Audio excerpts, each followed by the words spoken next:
అంటే గురుగారు ఇప్పుడు తరిగొండ వెంగమాంబ వారి యొక్క జీవిత విశేషాలను మీరు ఏమైనా అందించబోతున్నారా? Tarigonda Vengamamba book last year start చేశానండి. చేశారా? 10 చాప్టర్స్ అయిపోయినాయి. ఇంకా 8 చాప్టర్స్ ఉన్నాయి.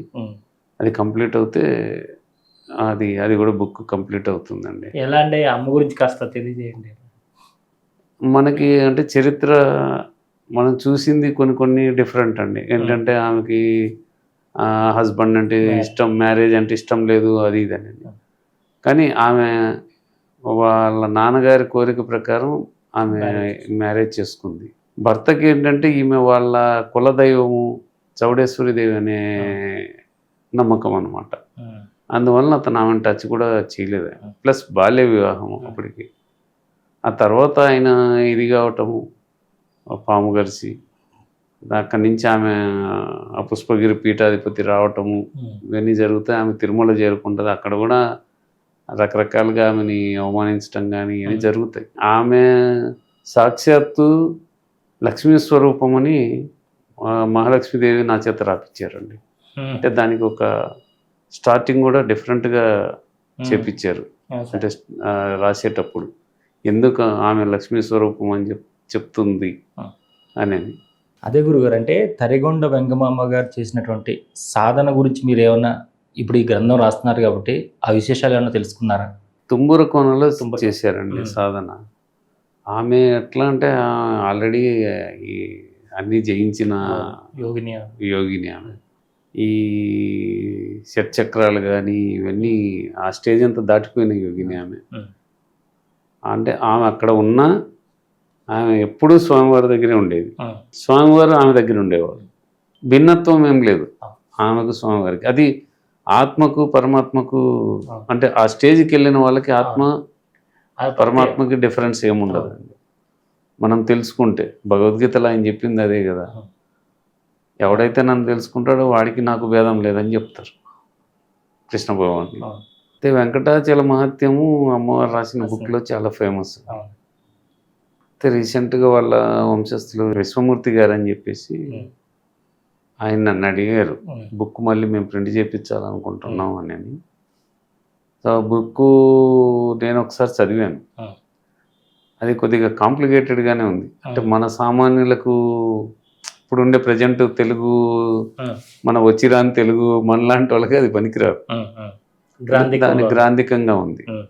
దాన్ని మనం అది సరళీకరించి వ్రాస్తే ఎట్లా ఉంటుంది అంటే అనే ఒక ఆలోచన వచ్చిందండి. మరి ఆ తల్లి ముందు ఫస్ట్ ఆమె జీవిత చరిత్ర రాసి దాని తర్వాత ఆమె పర్మిషన్ ఇస్తే దాన్ని మళ్ళీ వాళ్ళ వంశస్థులు వాళ్ళు పర్మిషన్ ఇస్తే టీటీడీ వాళ్ళు కూడా పర్మిషన్ ఇవ్వాలనుకుంటారు. వాళ్ళ దగ్గర కూడా తీసుకోవాలి. ఇవన్నీ జరిగితే స్వామి రాపిస్తే, అమ్మ రాపిస్తే రాస్తాను. అంటే గురు అదే స్వామివారి సేవలో ఉంటూ ఎలా తరించాలో మీరు అనేక చోట్ల మీ ప్రవచనాల ద్వారా తెలియజేశారు కదా గురుగారు. యూఎస్లో కూడా చెప్పానండి. లాస్ట్ ఇయర్ తానాకి వెళ్ళాము. అప్పుడు అక్కడ ప్రవీణ్ దండముడి గారు అని ఆయన కొన్ని చోట్ల అరేంజ్ చేశారు. రాజు కోరుపాటి గారు అని వాళ్ళ టెంపుల్స్లో అక్కడ చెప్పాము. అంటే పెద్దగా అంత ఎక్కువ జనాలు రాలేదనుకోండి. ఎందుకంటే జనాలు కూడా ఏంటంటే నేనే చాగంటి కోటేశ్వరరావు గారి లాగా, గరికపాటి గారి లాగా అంత నేము ఫేముని కాదు, లేదా నాకంత వాక్చాతుర్యం, ఆ విజ్ఞానం, ఆ జ్ఞానం, పాండిత్యం కూడా లేదండి. సామాన్యుని, పామరుని. సో నేను చెప్తే ప్లస్ జనాలకు తెలియని వాడిని నేను చెప్తే ఎంతమంది వస్తారండి? 30 మంది 50 మంది వస్తారు. బట్ విన్నారు, శ్రద్ధగా విన్నారు. మన బోయమడుగుల రామాలయం ఉంది కదా, ఆ రామాలయానికి వాళ్ళకు తోచినంత ఇచ్చారు. ఇప్పుడు మళ్ళీ ఆటో ప్రోగ్రామ్ కూడా ఇన్విటేషన్ వచ్చిందండి ఈ సంవత్సరం. July 30th, 31st, August 1st and 2nd. So ఈ ఆటో ప్రోగ్రాంలో కనీసం 15-20 వేల మంది వస్తారని వాళ్ళ ఎక్స్పెక్టేషన్. అక్కడ వాళ్ళ అవకాశం ఇస్తామంటున్నారు. ఆ అవకాశం వచ్చిందంటే స్వామివారి గురించి, మన బోయమడుగుల రాముల వారి ఖ్యాతి గురించి చెప్పడానికి నాకు అది ఒక ప్లాట్ఫామ్ అవుతుంది. అంటే ఇక్కడ ఒకటండి, ప్రవచనాలు అనే దానికన్నా నేను చెప్పేది నాకు జరిగిన ఎక్స్పీరియన్స్లు, అనుభవాలు, స్వీయ అనుభవాలు నేను చెప్తున్నాను.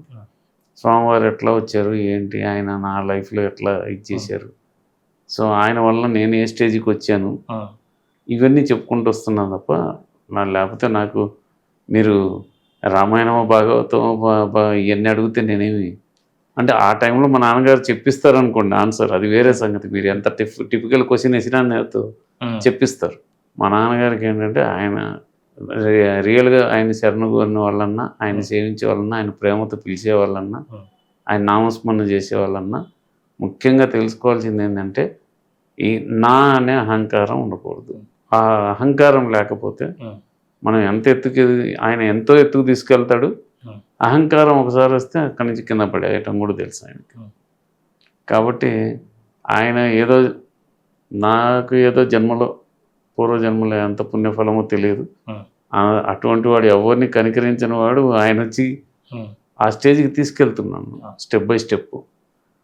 దానివల్ల నేను ఇన్ని కార్యక్రమాలు స్వామివారు ఆయన చేపించడం వల్ల నేను చేయగలుగుతున్నాను.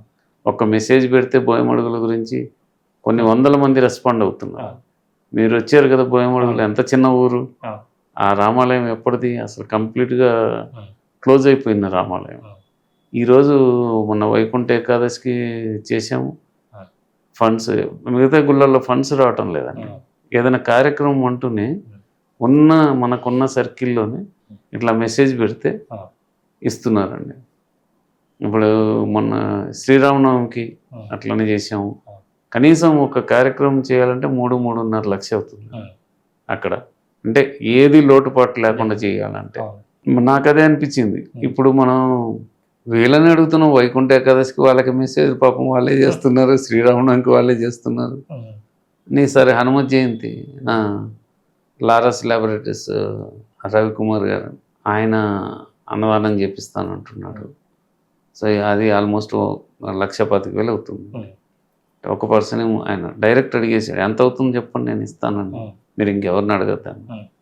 ఆయనకి నేనంటే బాగా అభిమానం, స్వామివారు అంటే పిచ్చి ప్రేమ ఆయనకి. స్వామివారి దగ్గరికి ఎప్పుడు వెళ్తుంటారు ఆయన, మంచి భక్తుడు.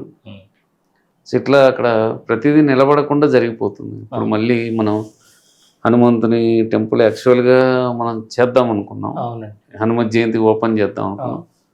కొన్ని కన్స్ట్రక్షన్ ప్రాబ్లం వలన అక్కడ చేసేవాళ్ళు, దానివల్ల అంటే 3/4 అయిపోయిందండి, ఇంకా 1/4 ఉంది. అది మనం రేపు శ్రావణ పౌర్ణమి రోజుకు అక్కడ చేయాలి, ప్రారంభోత్సవం చేయాలి. అందరినీ పిలిచి అభయాంజనేయ స్వామి బయట విగ్రహం కూడా పెట్టించాలని, దానికి కూడా ఎవరైనా డోనార్స్ ఉంటే అది 15 లక్షలు అవుతుంది. దానికి కూడా డోనార్స్ ఉన్నారేమో అని చూస్తున్నాము. తర్వాత అక్కడే ఇప్పుడు ఇంకో కొద్దిగా ప్లాను రవికుమార్ గారు ఆయన ఏమన్నారంటే శివుడు పార్వతి, ఆ తర్వాత మన సుబ్రహ్మణ్య స్వామి, శ్రీవల్లి దేవసేన సుబ్రహ్మణ్య స్వామి, విఘ్నేశ్వరుణ్ణి, ఆయన రాజు కూరపాటి గారని ఆయన అయ్యప్ప స్వామి దాని విగ్రహానికి నేను ఇస్తానంటున్నాడు. సో ఒక ప్లాట్ఫామ్లా కట్టేసి శివపరివారం అంతా అక్కడ ఉండేటట్టుగా. తర్వాత అది కంప్లీట్ అవుతే కార్తీక మాసంలో ఇప్పుడు మనం పైన గెస్ట్ హౌస్ పైన ఇది కట్టాము, ఇంకా పెద్ద హాల్లాగా కట్టేసాం. అంటే చూడండి ఎట్లా ఉంటుందంటే ఫస్ట్ ఒక ఇది వేసేద్దాం అనుకున్నాం, రేకుల షెడ్ లాగా, కానీ దానికి అనుకోకుండా స్లాబ్కి వెళ్ళిపోయాం. అంటే ప్రతిదీ పర్మనెంట్గా చేపించేసుకుంటున్నాను ఆయన.